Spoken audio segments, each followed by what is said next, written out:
السلام علیکم پیارے دوستو۔ جمع کے دوران اچار کھا لیا جائے تو مرد کی منی دیر سے نکلتی ہے اور ٹک ٹک کر نکلتی ہے، لطف پورا آتا ہے۔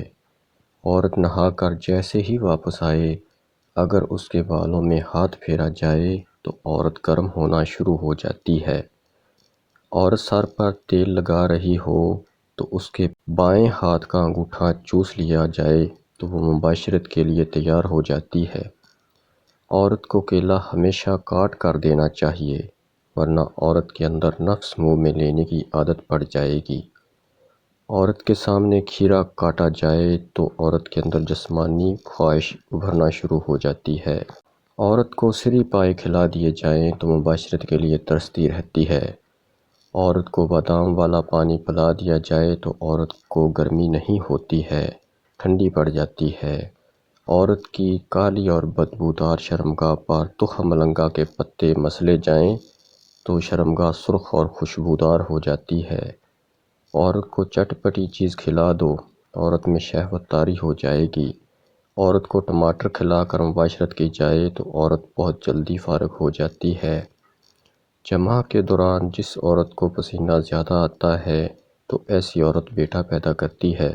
جو عورت قہقہ کے بجائے صرف مسکراتی ہے، ایسی عورت میں شہوت حد سے زیادہ تیز ہوتی ہے۔ جس عورت کے بال ہر وقت الجھے الجھے رہتے ہیں، ایسی عورت بھولی بھالی اور سادہ مزاج کی ہوتی ہے۔ جس عورت کے پاؤں زیادہ موٹے ہوں، اس کے پستان گول اور موٹے ہوتے ہیں۔ جس عورت کے کان لمبے ہوتے ہیں، اس کی عقل تھوڑی ہوتی ہے۔ جس عورت کا سر بڑا ہوتا ہے، ایسی عورت چالاک اور لالچی ہوتی ہے۔ جس عورت کے بال خشک اور روکھے ہوں تو سمجھ جاؤ ایسی عورت کی شرمگاہ مکھن کی طرح نرم ہے۔ جس عورت کے پستان لٹکے ہوتے ہیں، ایسی عورت کی شرمگاہ بھی لٹکی ہوئی ہوتی ہے۔ جس عورت کے ہاتھ زیادہ لمبے ہوتے ہیں، ایسی عورت کی شرمگاہ بھی لمبی سائز کی ہوتی ہے۔ جب عورت فارغ ہونے لگتی ہے تو عورت کی دائیں آنکھ میں پانی بھر آتا ہے۔ جس عورت کے منہ کا دہانہ چھوٹا ہو، اس کی شرمگاہ کا سائز بھی چھوٹا ہوتا ہے۔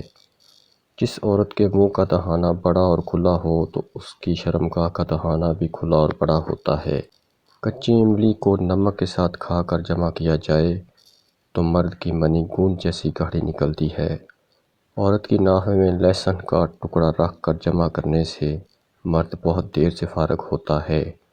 جس عورت کے پاؤں کی تلی پر تل کا نشان ہو تو سمجھ جائیے ایسی عورت بیٹے زیادہ اور بیٹیاں کم پیدا کرتی ہے۔ انگوروں کا رس پی کر جمع کرنے سے مرد اور عورت کو لطف زیادہ آتا ہے۔ جو عورت ٹانگ پر ٹانگ رکھ کر بیٹھی ہو تو سمجھ جاؤ وہ عورت ہاتھ سے نفس کو پکڑنا پسند کرتی ہے۔ عورت کو جمع سے پہلے املی چٹا دی جائے تو عورت مرد کو دیر سے فارغ کرتی ہے۔ عورت کے کالے سیاہ ہونٹوں پر لسوڑے کا چھلکا مسلا جائے تو عورت کے کالے ہونٹ سرخ ہو جاتے ہیں۔ 40 سالہ عورت کو روز ایک لسوڑا کھلایا جائے تو وہ دوبارہ جوان ہو سکتی ہے۔ جو عورت دانتوں میں انگلی دبا رہی ہو تو سمجھ جاؤ ایسی عورت میں شہوت عروج پر ہے۔ عورت اپنے ہونٹوں کو دانتوں میں دبائے تو سمجھ جاؤ وہ مباشرت کرنا چاہتی ہے۔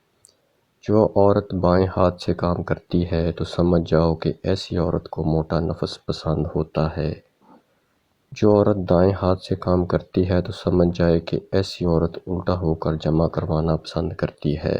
ویڈیو پسند آئی ہو تو ویڈیو کو لائک کریں، شیئر کریں اور چینل کو سبسکرائب ضرور کر دیں۔ شکریہ۔